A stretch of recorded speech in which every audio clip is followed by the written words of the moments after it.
ठीक है। Previous class में हम लोग एफएक्यू डिस्कस कर रहे थे। आज के क्लास में हम लोग एक कंस्ट्रक्टर पढ़ना था, शेयर्ड कंस्ट्रक्टर। उस चीज को देखने के बाद न्यू टॉपिक स्टार्ट करते हैं, इनहेरिटेंस।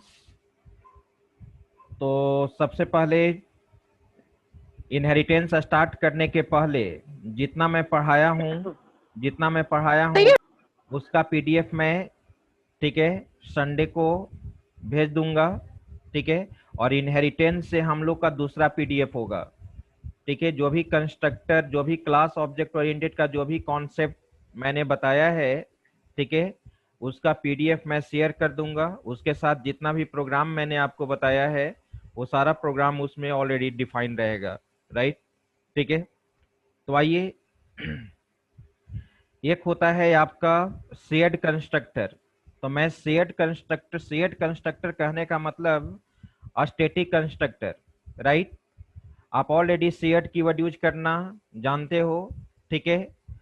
तो शेयर्ड कीवर्ड जो हम लोग कंस्ट्रक्टर बनाएंगे जो हम लोग कंस्ट्रक्टर बनाएंगे वो हमारा शेयर्ड टाइप का कंस्ट्रक्टर होगा। लेकिन मैं डिफरेंस बता देना चाहता हूं दोनों में क्या डिफरेंस है। अभी तक आप इंस्टांस कंस्ट्रक्टर यूज कर रहे थे। इंस्टांस कंस्ट्रक्टर मैंने बताया था कि तीन तरह का होता है। ठीक है। एक आपका डिफॉल्ट कंस्ट्रक्टर होता है, पैरामीटराइज कंस्ट्रक्टर होता है, और एक कॉपी कंस्ट्रक्टर होता है। राइट। ठीक है। तो आज के क्लास में हम लोग शेयर्ड कंस्ट्रक्टर देखेंगे। और मैं बता रहा हूं कि शेयर्ड कंस्ट्रक्टर और इंस्टांस कंस्ट्रक्टर में क्या डिफरेंस है। ठीक है। तो शेयर्ड कंस्ट्रक्टर जनरली हम लोग यूज करते हैं शेयर्ड कंस्ट्रक्टर जनरली हम लोग यूज करते हैं शेयर्ड टाइप के मेंबर वेरिएबल को इनिशियलाइज करने के लिए। अगर शेयर्ड टाइप का मेंबर वेरिएबल आप बनाए हो, स्टैटिक टाइप का मेंबर वेरिएबल बनाए हो, तो अगर आप उसको इनिशियलाइज करना चाहते हैं तो आप क्या कर सकते हैं, शेयर्ड कंस्ट्रक्टर बना सकते हैं। ठीक है। और दूसरा डिफरेंस क्या है कि शेयर्ड कंस्ट्रक्टर आपका पैरामीटराइज नहीं होता है। शेयर्ड कंस्ट्रक्टर आपका पैरामीटराइज नहीं होता है, आप उसमें पैरामीटर पास नहीं कर सकते हो। जबकि इंस्टांस में आप पैरामीटर पास कर सकते हैं। राइट। ठीक है। तो उस चीज को मैं एक डिफाइन कर देता हूं। उसके बाद फिर हम लोग आते हैं इनहेरिटेंस पे। ठीक है। तो कोई भी एक सिंपल मैं प्रोग्राम ले लेता हूं।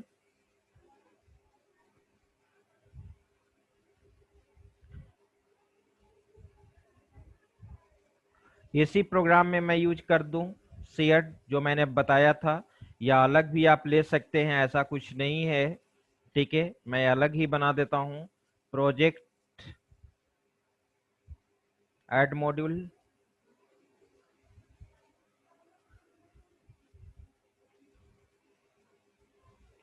और यहाँ पे मैंने नाम दे दिया shared constructor.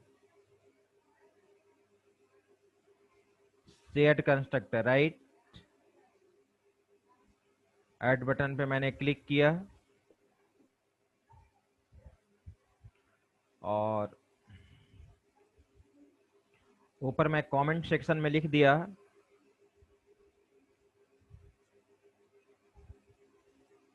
Implementation of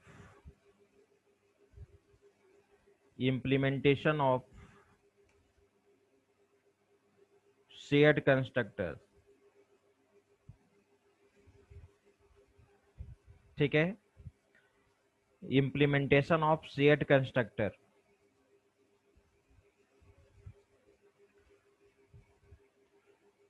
shared constructor का जो पॉइंट होता है वो जो मैंने बोला वही पॉइंट है।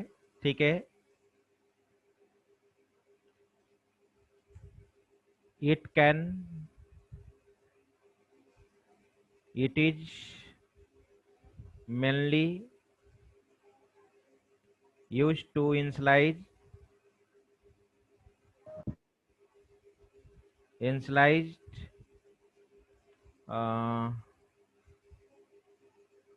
स्टैटिक वेरिएबल,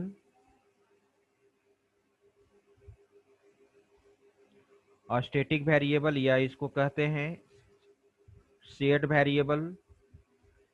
दूसरा पॉइंट है यहाँ पे इट कैन नॉट बी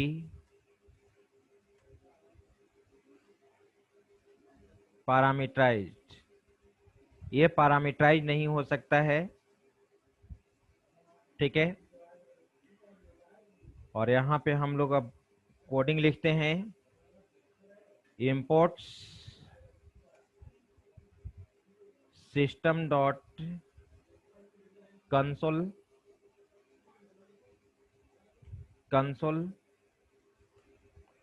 और मैंने यहाँ पे एक क्लास का नाम दिया, class shared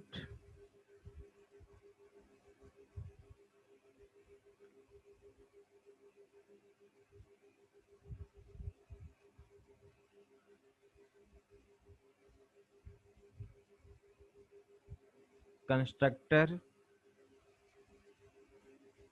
example.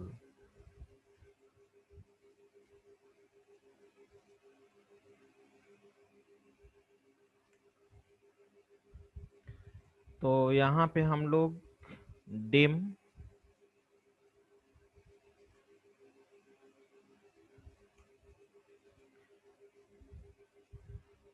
Role number comma name, ठीक है, course as string,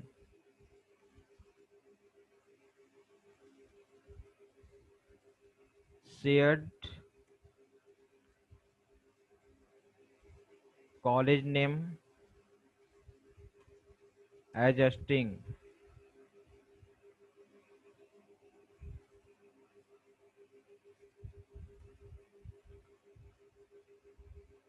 public sub new,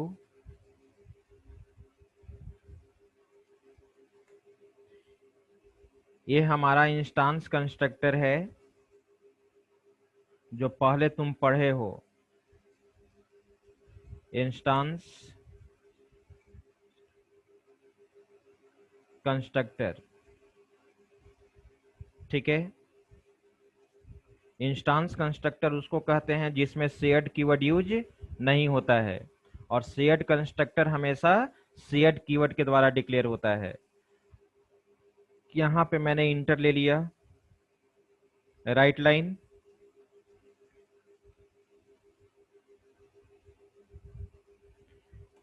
inter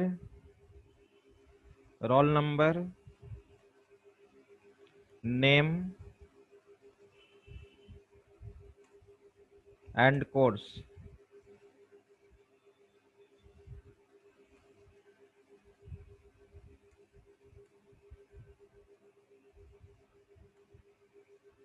input ले लीजिए, roll number equal to read line,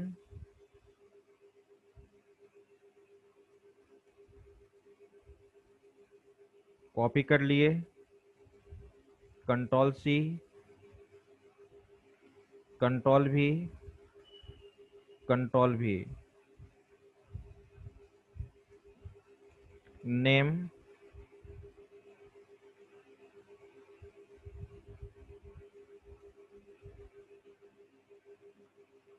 यहाँ पे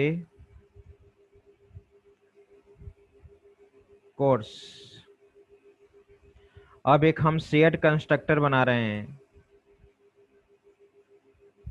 पब्लिक सब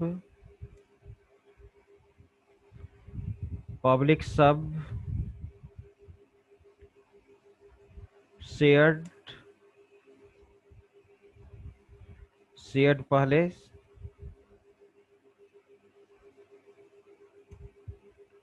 सब, ये भी न्यू कीवर्ड के द्वारा ही बनता है। इसमें पैरामीटर कभी भी पास नहीं होता है और इसके पहले एक एक्सेस स्पेसिफायर नहीं।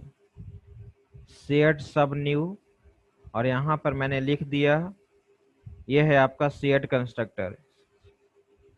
शेयर्ड शेयर्ड कंस्ट्रक्टर, इसको आप ओवरलोड नहीं कर सकते हो। It can not B overloaded. जब ये पैरामीटराइज होगा ही नहीं तो इसको ओवरलोड भी नहीं कर सकते हो। It can not B overloaded.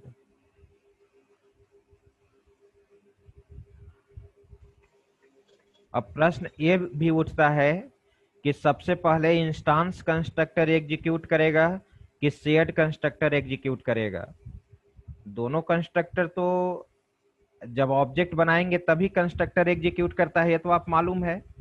लेकिन यहाँ पर देखो, एक इंस्टांस कंस्ट्रक्टर है और एक शेयर्ड कंस्ट्रक्टर है, तो अब दोनों में सबसे पहले कौन एग्जीक्यूट करेगा? ठीक है, कोई बता सकता है जावा में स्टैटिक ब्लॉक के बारे में? यस सर, वो क्लास लोड होता है तभी एग्जीक्यूट होता है। Very good, very good. ठीक है, अब यहाँ पे मैं कॉलेज, यहाँ पे तो कॉलेज नेम को मैं इनिशियलाइज कर देता हूँ यहाँ पे इस कंस्ट्रक्टर के अंदर।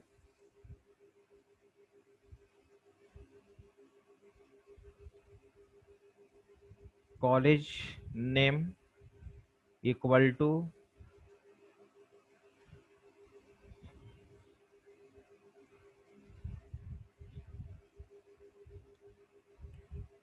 मैंने यहाँ पे इनिशियलाइज कर लिया। अब सिंपल एक सब रूटीन बना रहा हूँ प्रिंट कराने के लिए। सब show function,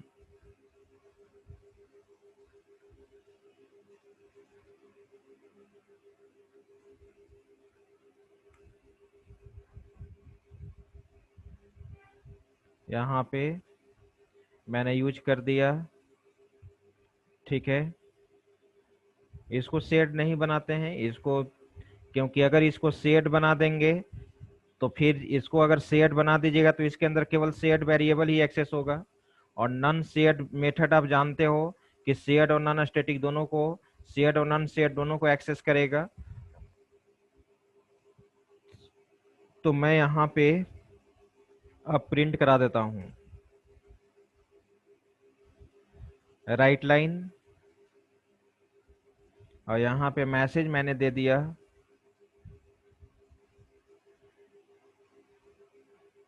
role number equal to,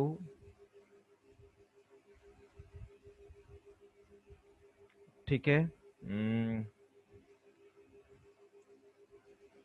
role number VB new line,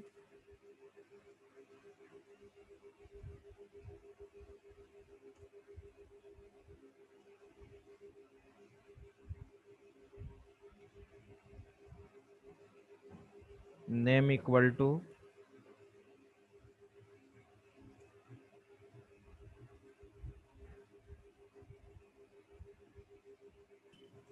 VB new line. इसके बाद है आपका रोल नंबर हो गया, नेम हो गया, कोर्स हो गया।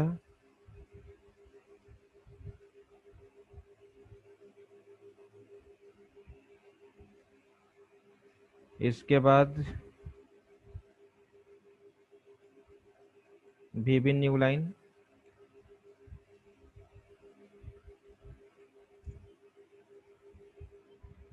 वीबी न्यू लाइन। कोर्स के बाद क्या हो गया? कॉलेज नेम,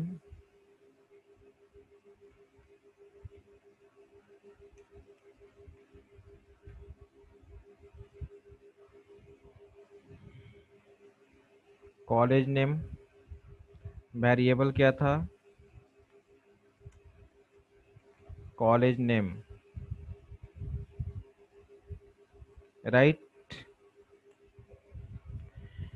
अब आइए मैं देखता हूं, सबसे पहले यहाँ पे इंस्टांस कंस्ट्रक्टर सबसे पहले एग्जीक्यूट करता है कि सेड कंस्ट्रक्टर पहले एग्जीक्यूट करता है। अगर सबसे पहले तो कैसे पता चलेगा, मैं यहाँ पर लिख देता हूं एक मैसेज, राइट लाइन,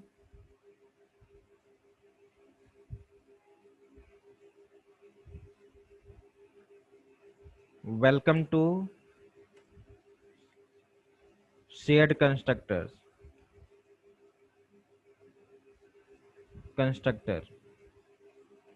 और ये तो फर्स्ट कंस्ट्रक्टर पता ही चल जाएगा। अगर ये फर्स्ट पहले पहले अगर इंस्टांस कंस्ट्रक्टर एग्जीक्यूट करेगा तो सबसे पहले क्या पूछेगा, इंटरनल नंबर नेम कोर्स। अगर पहले शेयर्ड कंस्ट्रक्टर एग्जीक्यूट करेगा तो सबसे पहले क्या पूछेगा, call a welcome to shared constructor, right. अब मैं आता हूं मेन में, सब मेन, ठीक है। तो सब मेन में यहाँ पे सबसे पहले क्लास का ऑब्जेक्ट बना लीजिए आप। क्लास नेम है शेयर्ड कंस्ट्रक्टर, ठीक है। कैसे बनेगा ऑब्जेक्ट आपको मालूम है, डिम ओबीजे एज न्यू, ठीक है। अब मैं यहाँ पे ओबीजे के द्वारा किसको कॉल करूंगा, शो रिकॉर्ड को, और लास्ट में रीड की दे दीजिए, रीड की।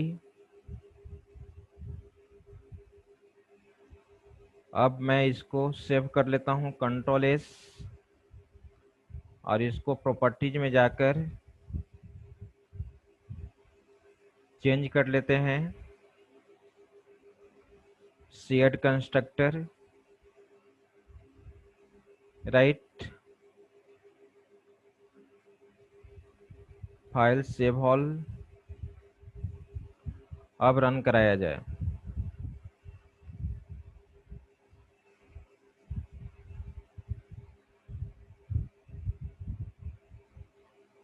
आया welcome to shared constructor.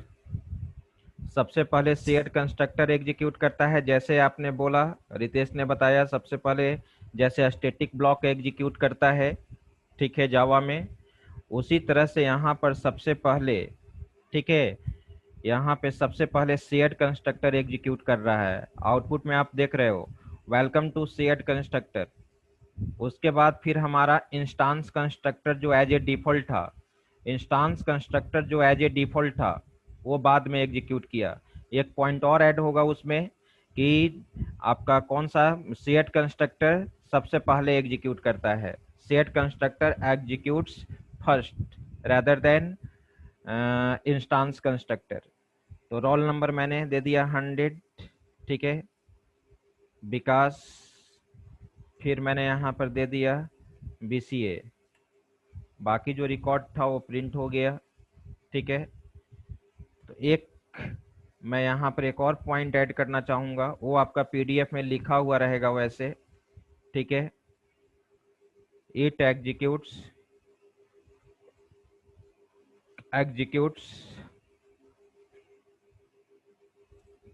Before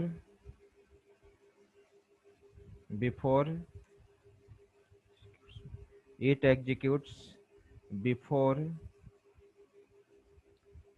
instance constructor। चलिए, ठीक है, इसका स्क्रीनशॉट ले लीजिए, इसका स्क्रीनशॉट ले लीजिए।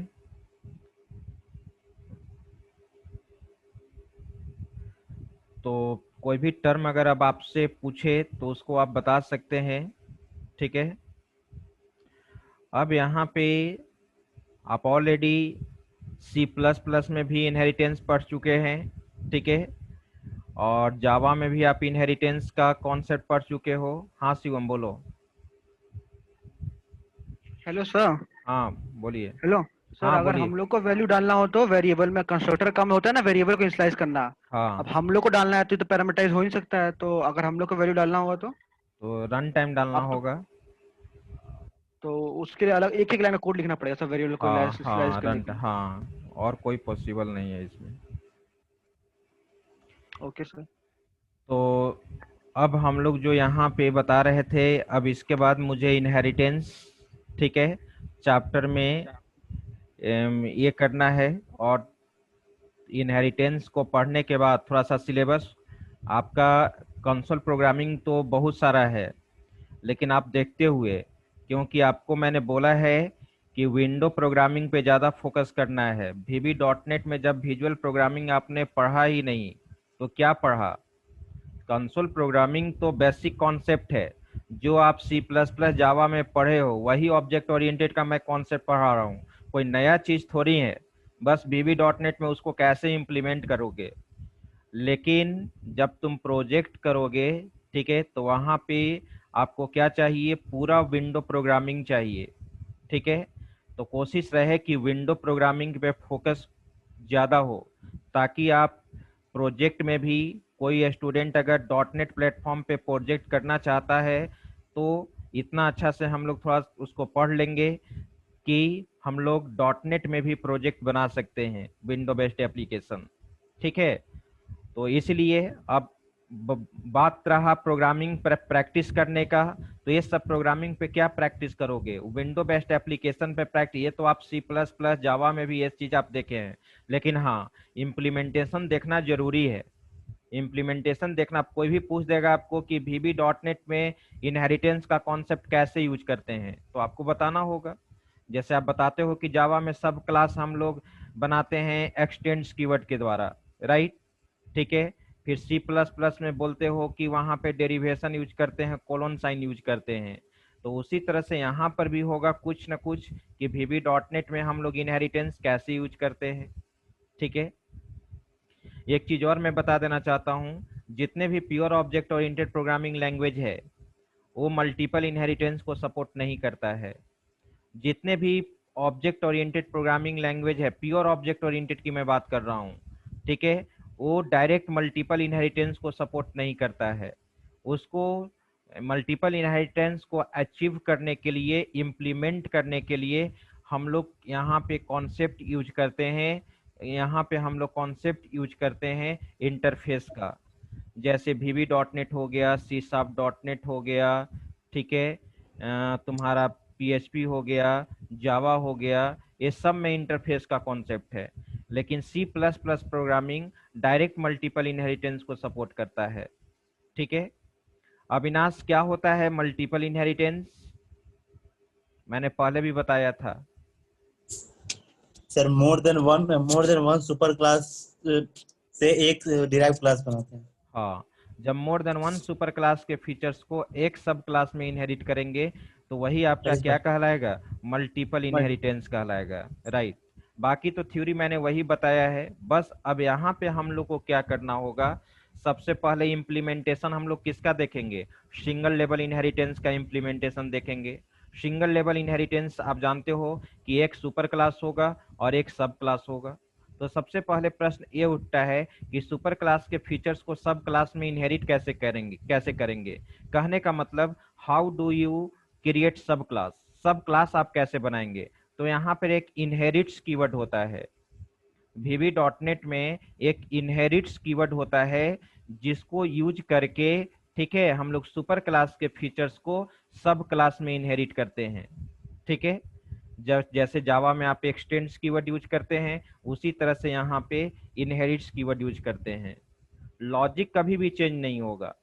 वहां पर भी आप ओवरराइडिंग का कॉन्सेप्ट यूज करते थे, यहाँ पर भी ओवरराइडिंग का कॉन्सेप्ट यूज करोगे, ठीक है। यहाँ जावा में भी आप सुपर क्लास के कंस्ट्रक्टर को सब क्लास के कंस्ट्रक्टर में कॉल किए थे। सी प्लस प्लस में भी सुपर क्लास के कंस्ट्रक्टर को सब क्लास के कंस्ट्रक्टर में कॉल किए थे।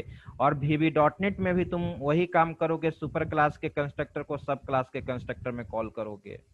और तुम जो अगर जावा में आपने ओवरराइडन मेंबर को सब क्लास में एक्सेस किया था, ओवरराइडन मेंबर को सब क्लास में आपने एक्सेस किया था, ठीक है। तो वही चीज यहाँ पर भी होगा। जावा में हम लोग सुपर कीवर्ड यूज किए होंगे तो यहाँ कुछ दूसरा कीवर्ड यूज होगा, लेकिन कॉन्सेप्ट तो चेंज नहीं होगा। इसलिए कहा जाता है कि अगर एक अच्छा से आप ऑब्जेक्ट ओरिएंटेड प्रोग्रामिंग लैंग्वेज पढ़ लेंगे, ठीक है, तो फिर कहीं प्रॉब्लम क्रिएट नहीं होता है।